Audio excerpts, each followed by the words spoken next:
Yo, better in the like it's the Croydon FC, the round table where the real heads be. Talking NFL, the game we adore, but from the touchdowns to the legends, it's so much more. That fucking guy, he's got the stats on lock, dropping knowledge on the field, watching every block. PackerBacker bleeding green, cheering loud and proud. In the sea of cheese, as he's standing out the crowd. I can't hear Andy with the looks and the smarts, breaking down the plays, and he does it with heart. In the south, solid like the line. His takes are heavy, his vision's divine. Week by week, we break the game down. From every big play to every new crown. Offense, defense, we cover it all. From the springtime drafts to the winner's last call. It's not just a podcast, it's a fan's lifeline. Connecting every moment from the vines to the side.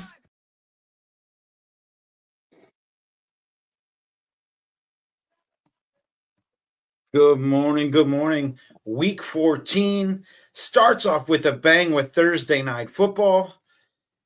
Gentlemen, and I use that term very, very loosely, how are we doing today? Word. Good. Brian, happy belated birthday, my friend. Not a day older than 64. You're right. It looks like it now. Unfortunately. Looks much he older. looks like something now. Wait till we're off camera. I'll tell you what it looks like. Especially with the clean shaving now. So It's like manscaping. I can't even do it. We're going to derail this show because of Brian. That went Turtle. fast. Yeah. So let's start with Thursday night football, guys.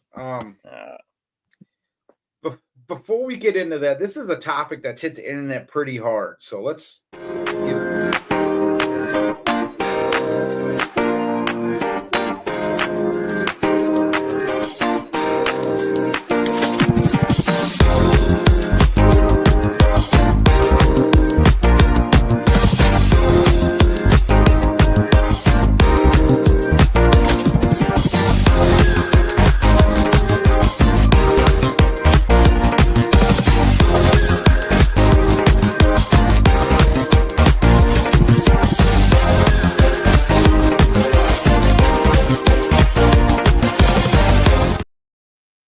And right after that, you have a field goal to win the game.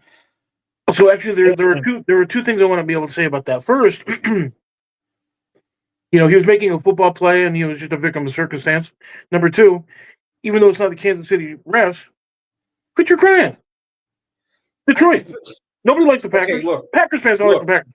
Look, I know the rule is open to interpretation, and it's been called differently for years. But the rule clearly states if the knee hits the ground behind the line of scrimmage, the play is immediately dead, and the quarterback is ruled down. And let's go to the next part of that rule. Like most people on the internet only share part of the stuff to get their opinion out.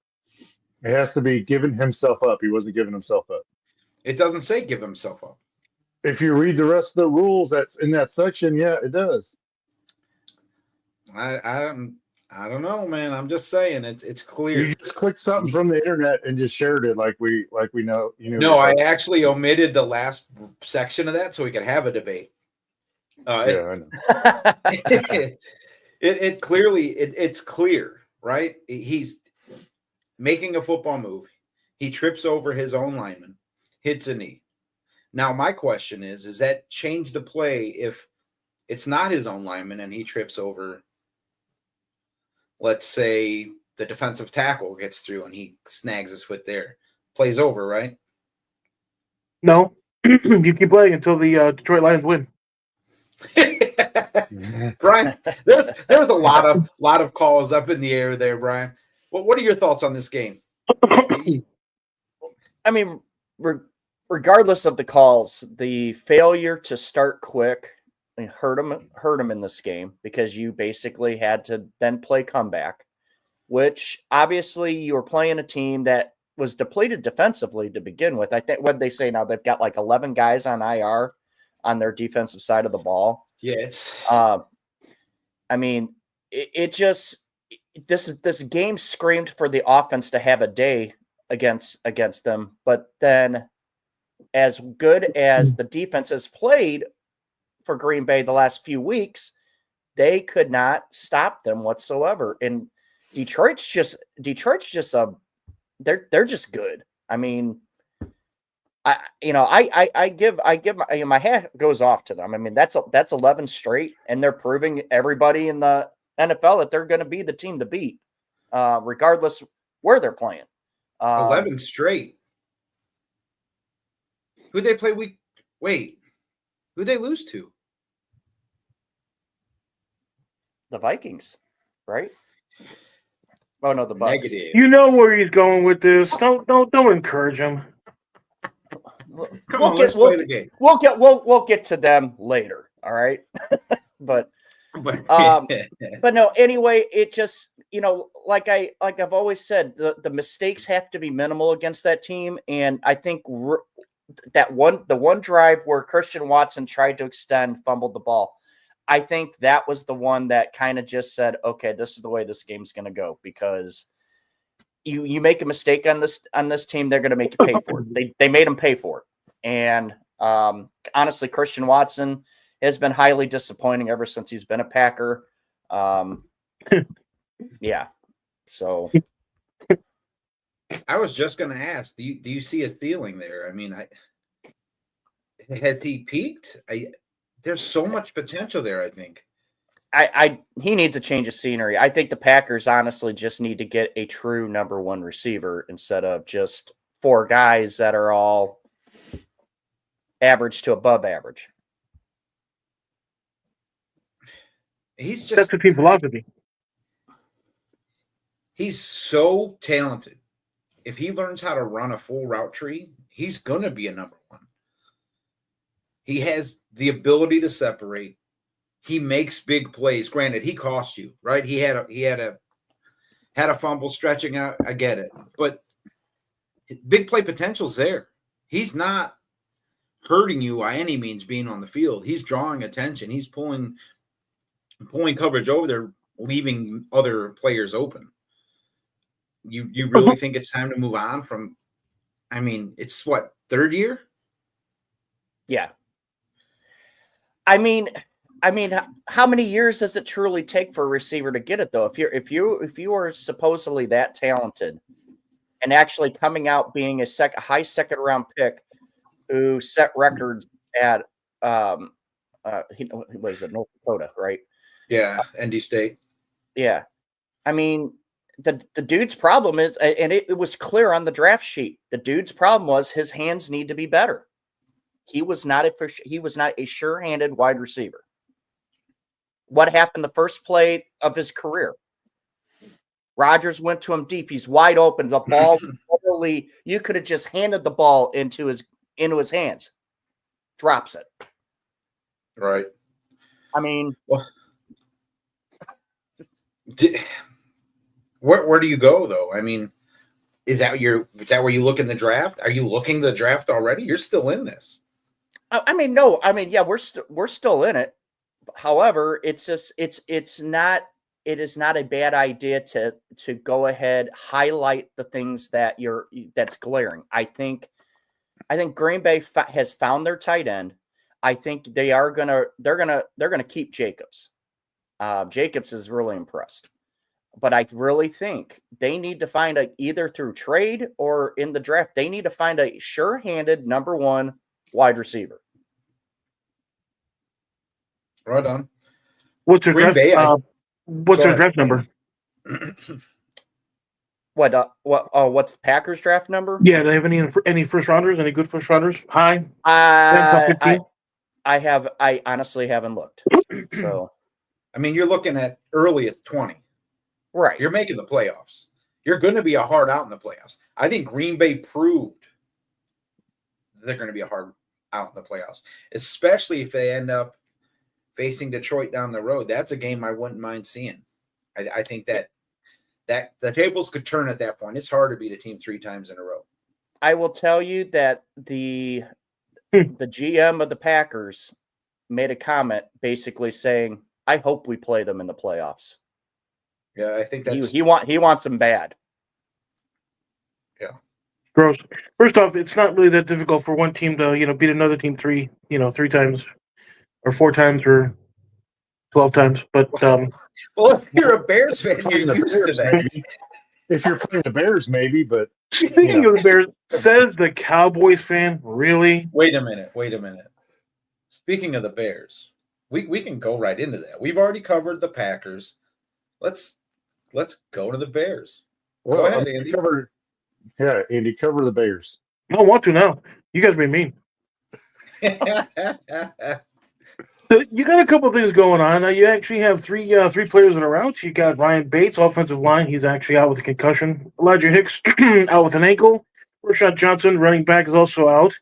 Now, if you look at the San Francisco, they have quite a few players that are either out, injured, or questionable. You have a new interim coach for the Bears. You have players that actually like him. You have an offensive coordinator who, oddly enough, just happens to be the same kind of person. Who works well with the quarterback. You have perfect stretch for the possibility for the Bears to actually go to San Francisco and actually win. You have, of course, Christian is not going to be in. The whatever hell's name is. I keep wanting to say McCarthy. But no, McCaffrey, he of course is out. It might be his career. Who knows? Over the last couple of seasons, he's actually been injuries have been problematic. And in consideration of the fact that he started at week 8, week 9 of this year, and now he's unfortunately already injured. You're looking at 3 or 4 games to where his body's breaking down quickly. And as we all know, running backs in the NFL, 25 is like the new 43 kind of thing. But something kind of interesting. What's that? He's never. I mean, since his rookie season, I don't think he's had but 3 full seasons of NFL football, and that's because he's abused. He's used more than any other back in the league. Sure, out of the backfield, running the ball. I mean, the whole thing. So, I mean, he definitely is, a huge chunk of your offense. But unfortunately, they've had to been able to kind of sort of rotate, and I think they've gotten a little bit better when he's not necessarily there to be able to actually take up the majority of your offense. So then they can actually kind of stretch out a little bit. Kittle's become a star because of it, things of that nature. And as long as the Bears can actually kind of keep him under wraps, I think they have a fairly good chance. Especially with the offense kind of clicking-ish. DJ Moore. Kind of banged up a little bit, and a few others that are actually kind of, questionable. Time out, Andy. It does work. Did you see that? Yeah. That worked. Watch. Everything paused. Yeah. Okay, go ahead, Andy. I want to make sure you, as a Bears fan, knew this is how it works. I see. I have a gesture for you as well. It only requires one hand, one finger. So anyway, well, you got Andy. The backup running backs on IR as well, so they're going to their third string running back with the 49ers as well. Yeah, what's his name? Mason. Gallardo? Yeah, because Mason's on the IR now too. So right. And really, I think Elijah Hicks is really the only one who's on the defense that is actually out for the Bears. So again, it's one of those things where they have the opportunity to be able to go in and actually pull out a victory. So interesting enough, though, I was actually reading through a few things right here in Sports Mockery. Ready to deploy, but the fourth quarter slipping. Oh boy, the clock's ticking down, the crowd's in a roar, but I'm calling plays like never before. Got a timeout in my pocket. I'll wait. What is this? Defense are on their feet, but they already know. I got a timeout Pretty in my nice. pocket and a game. Catchy.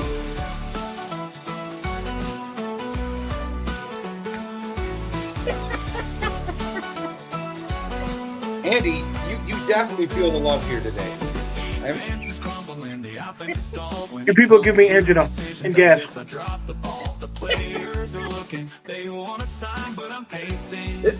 a hit. Oh, you're lucky I'm not closer. Oh, it'll be a hit, all right. Come on now. That's very, very well done. That's a brand new country song that just got made. Andy. Yeah, about 7 minutes ago. Yeah, it's gonna hit the charts. No, it was made yesterday. Called "I've Got a Timeout in My Pocket and a Game to Blow." It's odd. It's coming from the Packers fan because that has several connotations. Yeah, man. That's funny. Anyway, Eric Lambert from Sports Mockery had actually mentioned the fact that there's a strong possibility Ben Johnson actually sent the Bears a bit of a message. Whether he may or may not take the job in Chicago. Of course, nothing's been offered. Nothing like that. However, there is a question about Ryan Poles and his job security. I guess he basically said, or at least there's feelers out there that say, look, you know what, I don't necessarily want to start over with a new GM. I want to make sure it's one of two things. You either fire him and get somebody that I actually approve of. This is, of course, paraphrasing the article, and just a few moments before some other shenanigans pop up. Or you let me know for sure that Ryan Poles, his job is basically secure, and we can actually build something from there, which is actually kind of an interesting concept. That's actually something the Bears haven't necessarily had. You've always had oil and water kind of a scenario with the coach and the GM and things of that nature where they never quite matched up. But if you're actually looking at something like that to where you're making sure that you're going to have your general manager and you're going to be on the same page, that way you can draft better, you can draft different players, the ones that you actually need, play to their strengths and things of that nature. So if that being the case, it all sounds pretty good and the Bears would have an opportunity, but we'll see how it goes. If you're Ben Johnson, do you leave Detroit for Chicago? I don't know how I could come to – if I was him, I don't know how I could come to terms with that. Granted, there's only 32 head coaching jobs in the NFL. But you got to think this guy's going to have the pick of the litter coming into the season. Black Monday, White Tuesday, whatever it's actually called, when you actually start hiring NFL head coaches, I mean – Who's going with this guy? Well, look at it this way. I mean, look at the jobs that are already available now. Is the Bears job better than the Jets job? Oh, yeah. Is the Bears job better than the Saints job?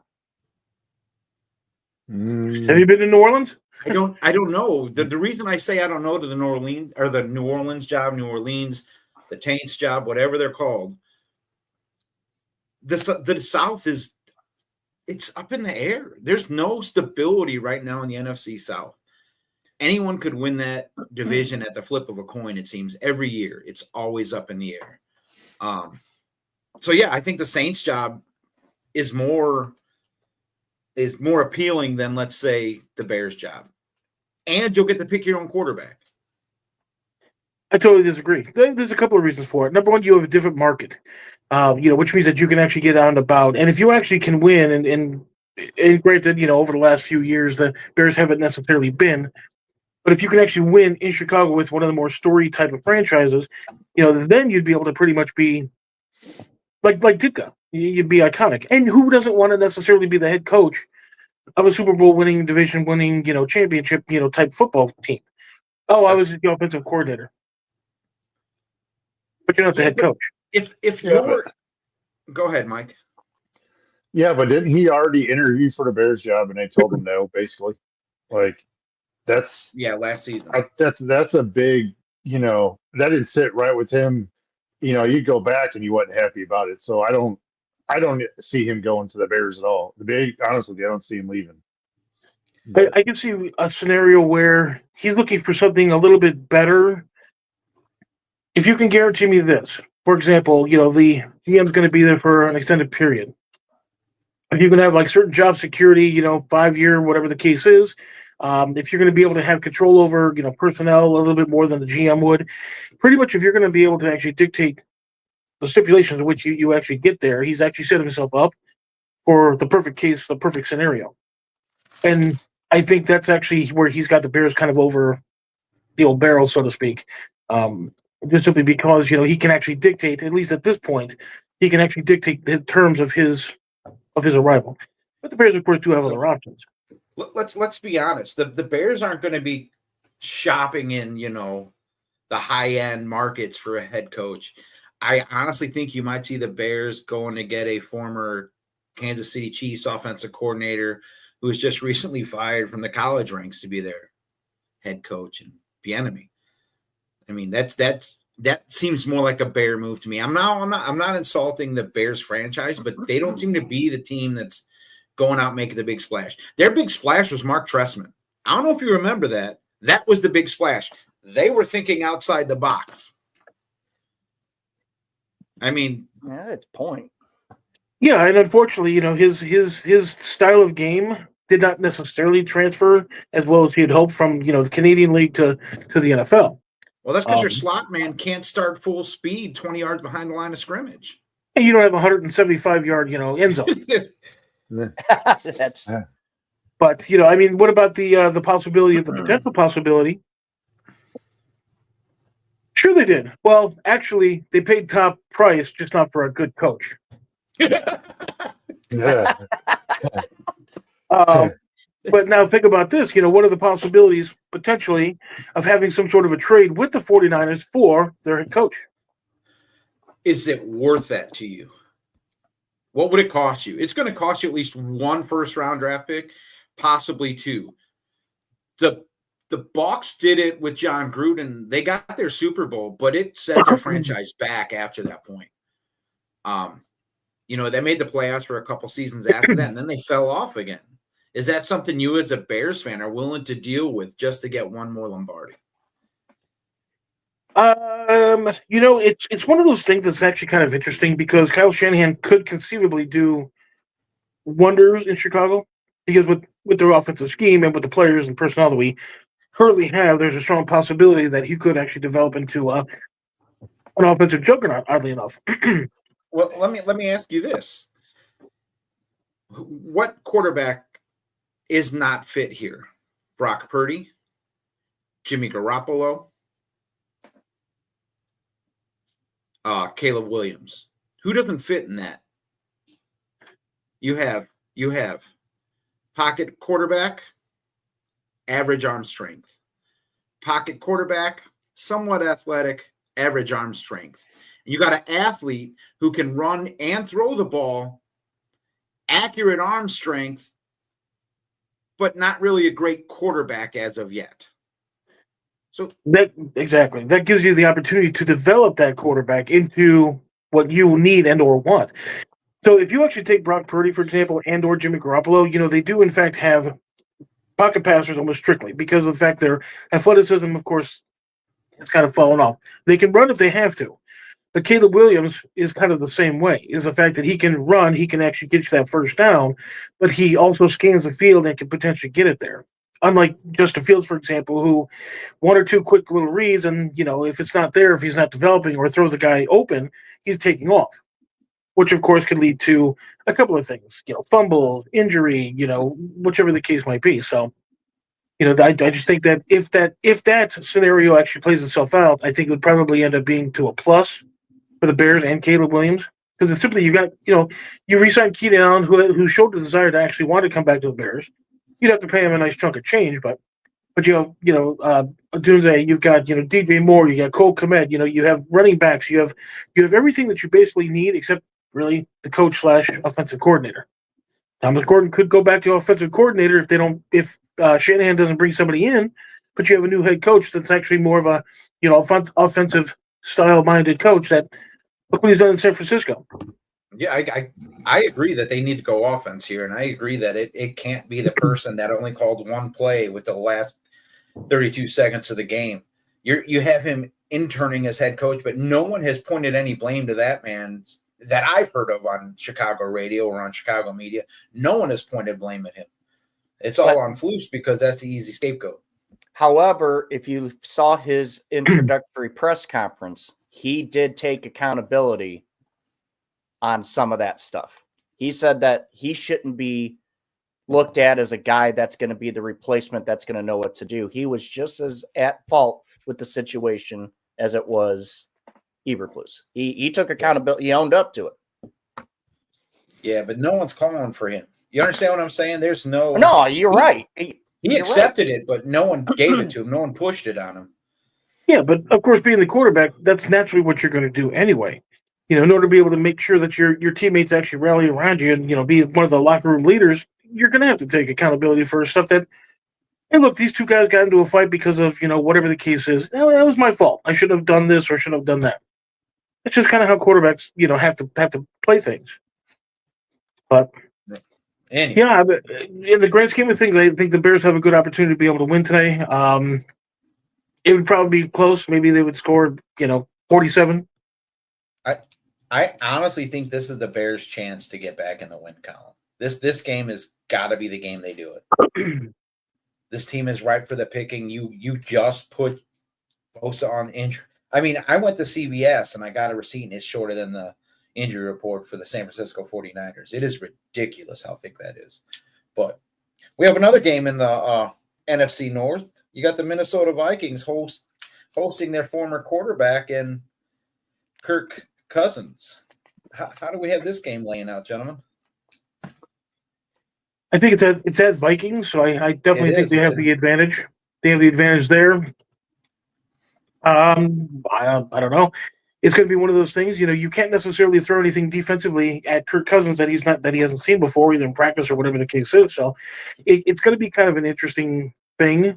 With that Hackensack guy, the tight end for whatchamacallit, I think he could potentially have a decent game for the Vikings as they pull away with a 7-point victory. Yeah, you got Minnesota favored by 6. They are going to be without Stephon Gilmore. He's the only person listed as out today for Minnesota. The Falcons are going to be without McClellan. He's listed as out. But they did add Hughes, their cornerback, who's got a neck issue, and Orahoro to the injury report. I hope that's how you say his last name.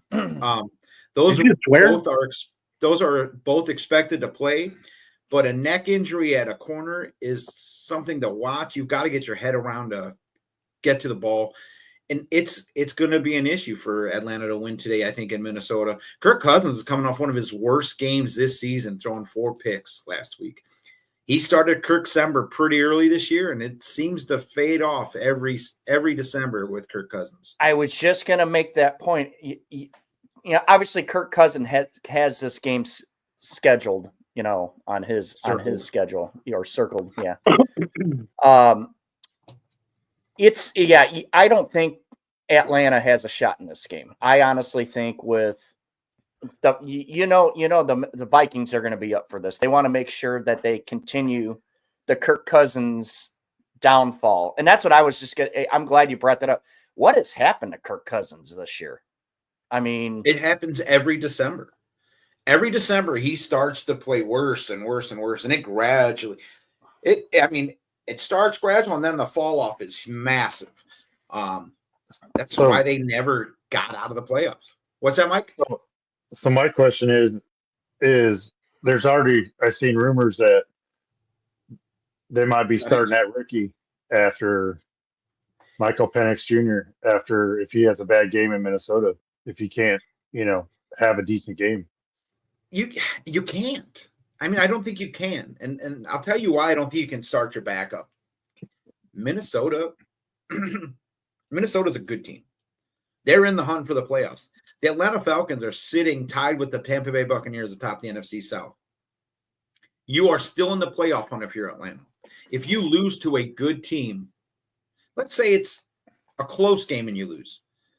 There are no moral victories in the NFL, but that's got to be something you can build off of. You cannot pull your starting quarterback going into the playoffs. If you have any hopes at making the playoffs, you can't pull Kirk Cousins. Yeah. I don't know. I thought it was interesting because I think it is too. Even if they're talking about letting him or trade him at the end of the year and just go with Penix Jr.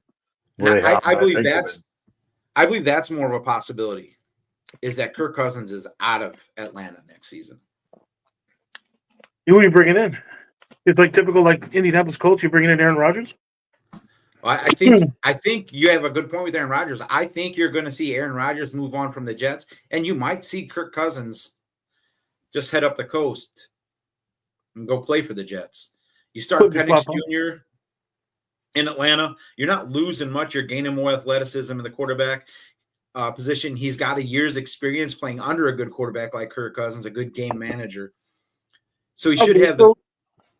Let's just play the scenario out there. So let's just say, theoretically speaking, you have Aaron Rodgers who wants to leave the Jets. The Jets want him to leave. He goes to Atlanta. Does Atlanta have the funding to be able to support an Aaron Rodgers signing? Because you're looking at who knows how much he wants. What's he making? 30, 40, 50, 60, 80, $100 million a year? Atlanta can't afford that. I mean, you got a point because he's going to want to get paid. So I mean, in the twilight of his career, yeah. And the thing is the Jets have to have serious conversations about how to handle this situation. You look at the dead cap money that's going to be coming off if they just simply release him. I mean, granted, Denver did the same thing with Russell Wilson, right? But they were willing to pay all that money. It's like, please get out of here. Are the Jets on that same level? Is Woody Johnson actually going to do something like that? Because Woody Johnson's one of those guys where it's like one day he's like, hey, great, I'm going to get this quarterback, I'm going to pay him all this money. He did that with Favre back in the day, and then the next thing turns around, it's like, we don't like him, so I just want to get rid of him. I don't care how much it costs. So yeah.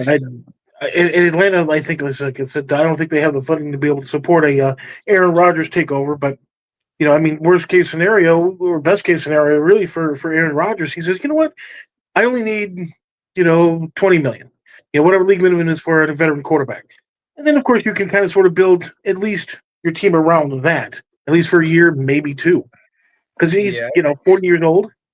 His arm is still there, but, his legs, as you've seen, with a ruptured Achilles, who knows if the other one's going to rupture? Who knows who's going to re-rupture this? You might end up, pulling a Christian McCaffrey and end up tearing a hamstring, a knee, or whatever the case is.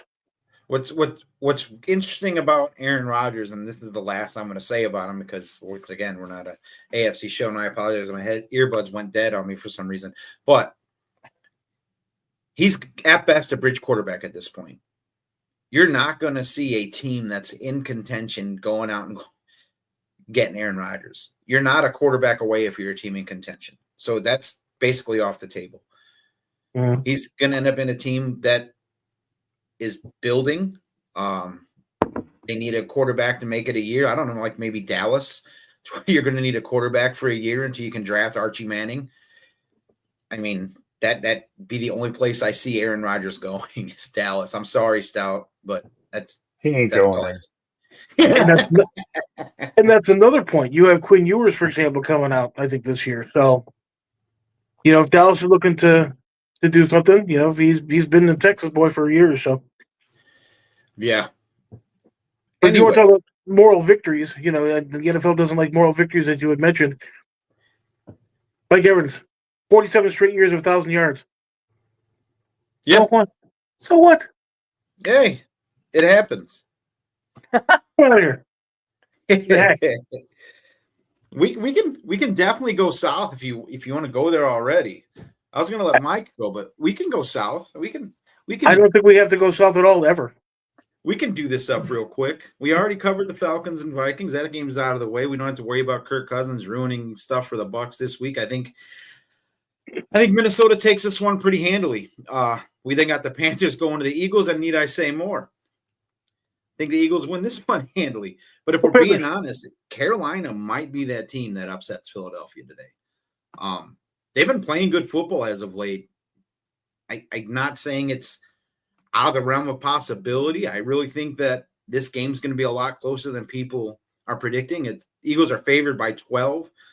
Devontae Smith is back for Philly, so they're going to have to try to work him into the offense. But I think the Panthers might be able to pull an upset here.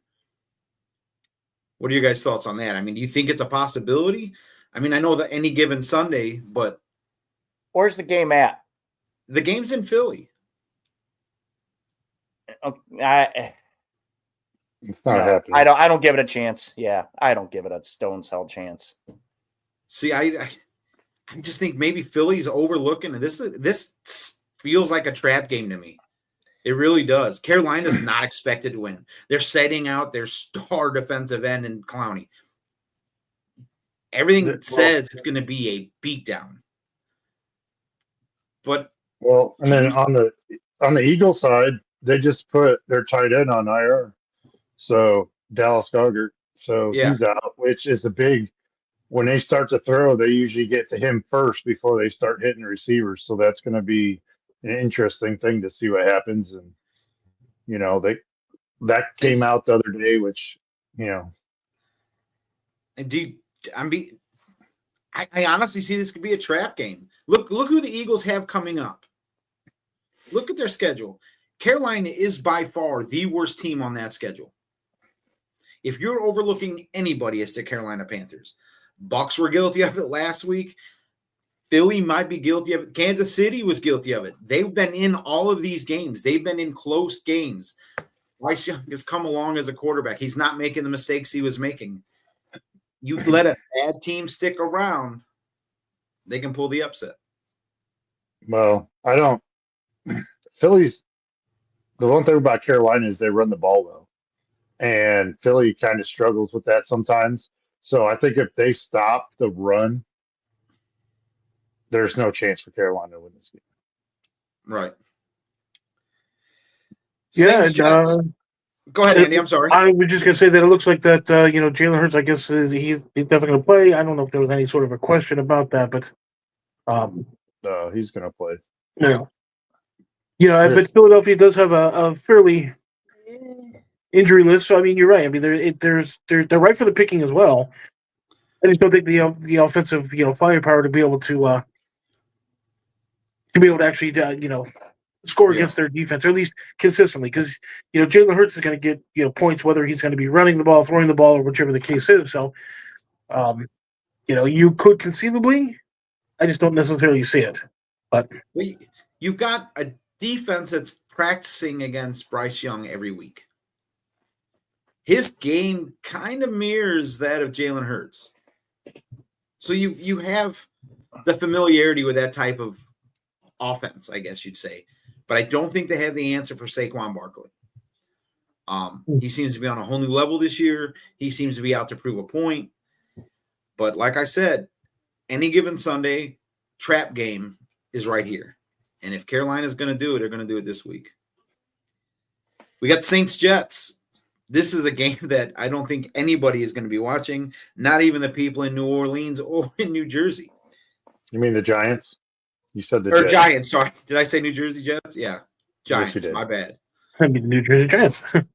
Yeah, New Jersey Giants. I'm all over the place. But, yeah, I don't think anybody is going to be watching this game, even, like I said, New Orleans or New York. Neighbors is questionable, though. He showed up late on the injury report this week, did not practice completely Friday, was limited. If he doesn't go, the Saints have a shot. If he goes, the Saints have a shot. This is a game of meaningless football at this point. I think both teams are basically eliminated from playoff contention. I think they've already booked their vacations and are ready to start their holiday parties. Thoughts? You think the Giants are going to go down to Miami, get on a boat, and all hang out down there? Is Odell on the team this year? No. So let's get into the game that everybody wants to cover. No, let's just get into it. Dallas Cowboys? Everybody wants to cover. Not with dirt and bury their season. We're going Bucs Raiders here. Super Bowl rematch of 2002. Jesus. Raiders are fairly healthy. They've got Hobbs and White. Both are out. Their backup tight end is questionable or is doubtful. And Jacoby Myers just hit the injury report with an ankle injury. The Bucs, on the other hand, their defense is once again decimated with injuries. KJ Britt is out with an ankle injury. Mike Edwards is out. Played last week and is out with a hammy this week. Watts is out. JTS is questionable. I mean, the list goes on and on. Tyke Smith is going to be a game-time decision. What's that? What about Bucky Irving? Bucky Irving will play, but is nursing a hip pointer, so I don't know if that's a play in fantasy today. Sorry, Mike. I don't got no choice, so here we go. But The Bucs are like the bottom 5 teams right now in the NFL at covering the tight end. Brock Bowers is probably, arguably, the best tight end in the league this year as a rookie. Mm-hmm. He's not getting any rookie of the year considerations. No one's talking about him because he's a tight end. But the man is averaging 10.5 yards a reception, 874 some yards receiving.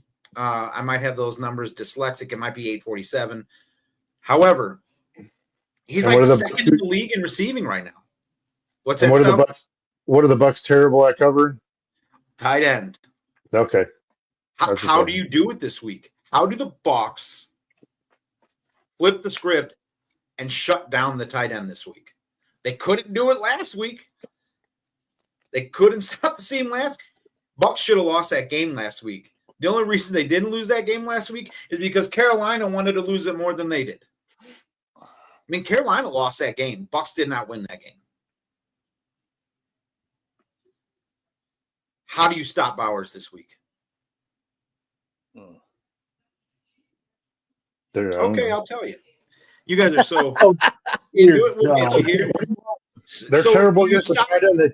They haven't figured it out now. You think they're going to figure it out today?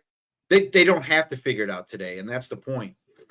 The Bucs need to come out, like I said last week. You have to score early. You have to stop them early. You have to score again. You have to make this a 2-possession game. Once you're at a 2-possession game, you run the damn ball. You keep the clock moving. You keep your defense on the sideline. You get Rashad White his 100-some yards. You get Bucky Irving his 100-some yards. You get Sean Tucker a touchdown. You force the Las Vegas Raiders to play catch-up. They're not built for that. This team turns the ball over more than any other team in the NFL. The Bucs have not had an interception in over a month. This is the game you have to do that. You have to win the turnover ratio. You have to be up at least 2-3 turnovers this game. And you win the game handily if you do. If you don't, and you let a bad team stick around, you could be on the opposite end of the stick this week. I'm not as confident as in this game this week as I was in the game last week. And I wasn't very confident last week. This game, again, seems like a game the Bucs could give away. So is Crosby actually playing for the Raiders? Crosby's in. So, if you actually get Happy Feet to you can Baker Happy Feet, you got to worry about him running, but he's coming off an ankle injury. I mean, he looked ginger. That play against the Carolina Panthers on that third and 11, where he broke containment, got outside, stretched the ball out to get the first down. If you watch him end that play, he was so ginger on that ankle. I was surprised he stayed in the next play. High ankle sprains just don't go away. That's not something you're like, okay, I'm fine. What's that? That's why they have surgery for it. But, it's just, if you're looking to put potentially the Raiders actually pulling this one out, actually, because it's in Tampa. Yeah. So if that being the case, all you have to do is just get to Baker Mayfield a couple times, shorten his time to be able to throw the ball, and I think that'll actually probably prevent, really any major scoring. I wouldn't worry about Max Crosby if we have a healthy Tristan Wirfs, but you don't. Wirfs is coming into the game with an aggravated knee. He missed a couple weeks back. He's not 100%. If you're 100% with Tristan Wirfs, I'm not worried as much about Max Crosby. He's still going to get his plays. He's still going to get his hits on the quarterback, but I'm not worried as much if Tristan Wirfs is healthy. And if you double team Crosby, you still have the other guy. The point is, defense is going to be key in this. Is if it's going to be one of those things. Really, is he can have enough time? Baker Mayfield can have enough time to be able to get the ball up. Because if his mobility is curtailed just simply by a high ankle sprain, you're going to have to do nothing but actually either throw the ball, hand the ball off. And their defense, although not spectacular, is well enough to be able to defend against one-dimensional Cleveland's offense. offense is designed to get the ball out quickly. So that shouldn't be an issue. The issue is going to be is Las Vegas is one of the worst teams in the league against tight ends. They're one of the only teams worse than the Tampa Bay Buccaneers against tight ends. But if you have to keep K-Dot in to chip or slow down Max Crosby or the opposite defensive end, you're not going to be able to use that. So now you're forcing the ball to Mike Evans. And I think that's an issue. I don't think the Bucs need to force the ball to Mike Evans. The Bucs don't need to get Mike Evans his 1,000-yard receiving. Mike Evans is going to be a Hall of Famer either way. It doesn't matter. That would be a moral victory, though. Let's just play ball. Let him facilitate the ball like he should. You use your receivers. You use Trey Palmer to take the top off the defense. You have a young wide receiver, McMillan, who we're barely even using. Give him the ball. You've got options out there. You just got to use them. I don't think this is a game where Bucs need to force the ball to Mike Evans, and I'm afraid it might be. But plus, if you have the opportunity to be a playoff team, a playoff contender in the South, you can't afford any major injuries. So if you're getting that ball to Mike Evans as much as possible, to whatever, you could re-injure his hamstring. You can go for a knee, whatever the case is. I don't know if it's necessarily worth one game to potentially. But here's an unpopular opinion for Bucs fans. I don't care if the Bucs make the playoffs this year. I would love them to make the playoffs, but I'm definitely not going to be mad if they miss the playoffs, get higher draft capital, and can make a difference going into 2025. Because this team isn't that many pieces off from competing for a Super Bowl. There are only maybe four playoff teams that make the playoffs every year. What I mean by that is there's only 4 teams that actually have an opportunity to win the Super Bowl. You have 4 other teams that are in the playoffs that aren't playoff teams. Does that make sense? Do you understand what I'm trying to say? Yeah. You got teams that can win the Super Bowl. I look at the Buccaneers. They're not a team that's going to win the Super Bowl this year. I look at the Atlanta Falcons. They are not a team that's going to win the Super Bowl this year. Green Bay Packers, Brian, I'm sorry. You're not a team that's going to win the Super Bowl this year. Chicago. I agree. Meh. Meh. But there's only 4 teams that I really physically think would have a shot at winning the Super Bowl this year. Philadelphia, Detroit, Buffalo, Kansas City. That's it. Agreed. Anyway, I've had my piece. Mike, time for you to bore us. Oh, it's my turn now after 40-some minutes. All right, here we go. Hang on for 1 second. Hang on for 1 second, though. I got something. It's time for another informative edition of Mike Stout Does His Research. When I grow up, I want to be a principal or a caterpillar. Hey, Stout, what do you think about the Cowboys this year? I'm happy and angry. Are you okay, Stout? I miss my puppy. I think you need to get some sleep. Oh, boy, sleep. That's what I'm liking.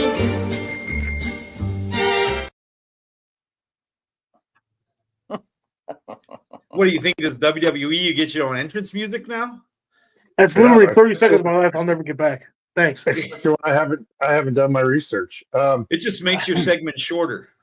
Yeah. So the biggest news coming out for Monday night's game is the biggest news we got going on is the new Cincinnati kicker is dating a Dallas Cowboy cheerleader, and she's going to be cheering for him instead of the Cowboys. So that's like the biggest news about this game I really care about. Oh, and the second important information, the Big 12 was there yesterday, and for some reason they had curtains up. So I don't know what happened with that, but all of a sudden the curtains could go up for everything but our games. So anyways, let's get involved in the game with the injuries. With Cincinnati, Logan Wilson's still on IR. Orlando Brown Jr.'s out. Their offensive tackle, and like I said earlier, Evan McPherson is still on the injured reserve list. With Dallas, injuries, Trayvon Diggs is questionable. It looks like he will play. Josh Butler, our other corner, is out after that hit he took last week. Zach Martin is still out. And yeah, so there we go. So let's get into something that really matters in Dallas. Let's get into another Monday night game that's going to suck. That nobody cares about. Nobody cares. Let's go on. I had nothing. I was just trying to make your segment a little better, Mike. But it's the Dallas Cowboys. I mean, it's not gonna. What are you going to do to make it better? I mean, you got a 4-8 Cincinnati Bengals team and a 5-7 Dallas team playing on Monday night. It's about as bad as the Browns and Broncos playing. Well, if Carolina can win, the Cowboys are still in the mix. Just stop it. Just stop yourself. But it's a moral victory. I mean, no, it's not. I mean, and another thing, the end on this is, what do we got looking forward to? Hopefully that Mike McCarthy is gone at the end of the year. Jerry Jones hopefully decides to sell a team, and we actually get a GM that knows.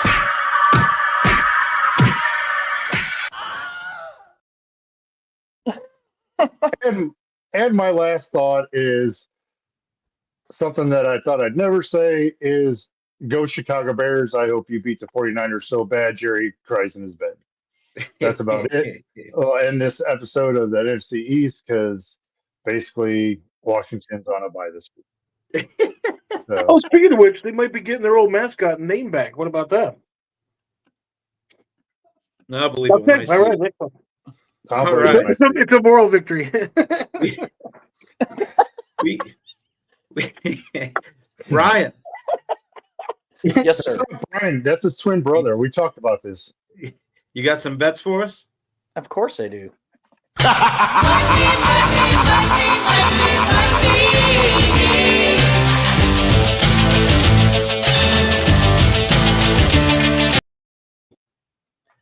All right. I'm sorry to interrupt you real quick, but you know what you should call it? It should be like, either making the cheese or getting the cheese to be able to play off the Packer name and stuff, because, it's a moral victory. Come on, let's go. Jesus. Wow. Hell. All right. Come on. All right. Take the under 46.5 Atlanta at Minnesota. Take Pittsburgh -6.5 Cleveland at Pittsburgh. Take the Giants plus the 5. Take Arizona Cardinals -2.5, and take the Kansas City Refs -4. Right on. Real quick. Great statistic for you.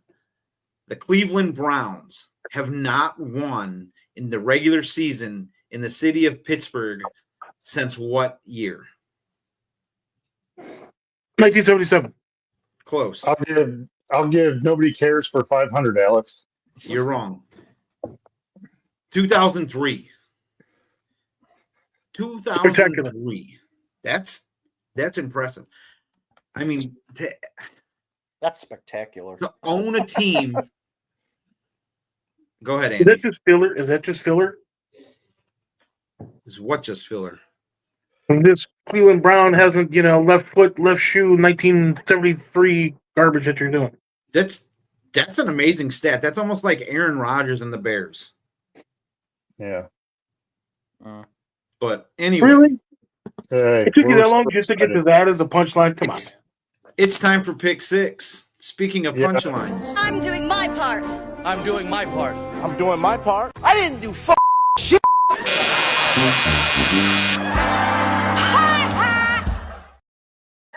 Not sure I appreciate that. So stop. Stop. What did you end up with last week? It's still funny. What happened? Dallas won. I got blackjack. That's what happened. You got blackjack? Brian? I got a blackjack. I got a blackjack. Oh, wrong one. Andy, what would you end up with? Oh, I have no idea. I'm doing my part. I'm doing my part. I'm doing my part. I didn't do shit.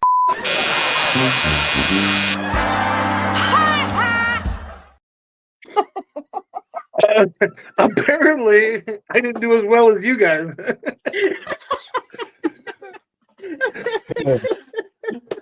It's still funny. I've seen it a dozen times. It's still funny. I had no idea that was being made. I was given a task, and I made it beautifully. It's a conspiracy. It is. And then they send it to me to see how stupid it is, to see if I laugh my ass off. And then it's put on the show if I'm still crying like a baby. Oh, that's funny. What's even funnier is I don't remember who I picked. I gotta get my picks up. So go ahead and start us off, man. Yeah, I got your picks right here if you need them. You want me to help you out? Okay. Well, all right, let's go. I'm taking the Bills at 6, Eagles at 5, the Chiefs, refs at 4. I got the Vikings at 3. I took the New Orleans Saints at number 2 to beat the New Jersey Giants. And again, number 1, the Dallas Cowboys. Who'd you have at 3? I missed that. The Vikings. All right, that's a gimme. Brian. Yes. I have my number 6. I got my number 6 as Philly. My number 5 is Buffalo. My number 4 is Minnesota. My number 3, Miami. My number 2 is the Chicago Bears. And the number 1, obviously, already lost. So no blackjack for me. Well, Stout's out too, if we're being honest. So, myself, I have Philly, Minnesota, Detroit, Pittsburgh, Cincinnati, and Tampa Bay. Andy. Well, apparently I didn't do.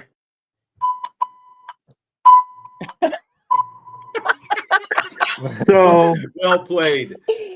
Oh. But in all actuality, you know what? I actually had the Packers at number 2. I'm going to have to change that because I'd forgotten that they had already lost. I guess we'll go with the Kansas City Refs at number 2. But the Bills, are my lock.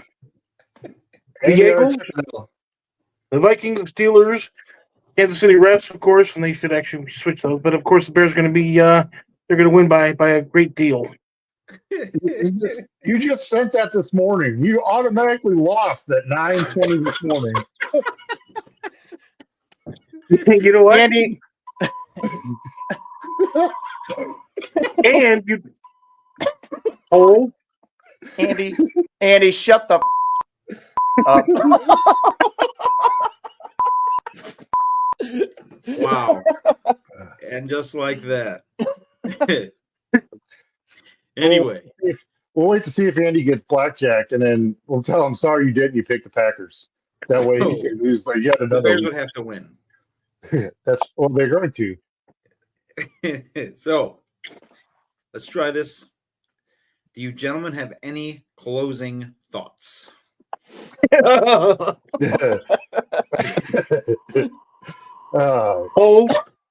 yeah. I got one, but it's the same one I've been saying all year, so I'll just move along. I'm not going to beat the dead horse. Right on, Brian. Move along. I have nothing after that. Phenomenal. Actually, I do have a thought. I got a different thought than I normally. Don't ever shave your beard ever again.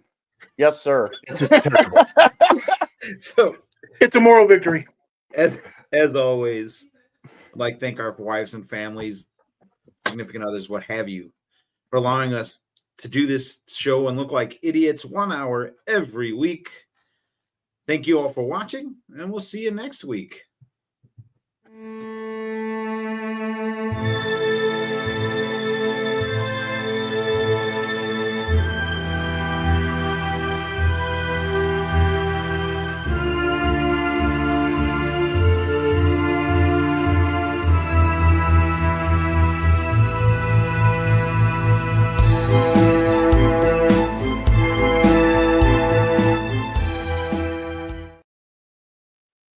Bad move leaving me out here by Got a myself. timeout in my pocket, ready to deploy.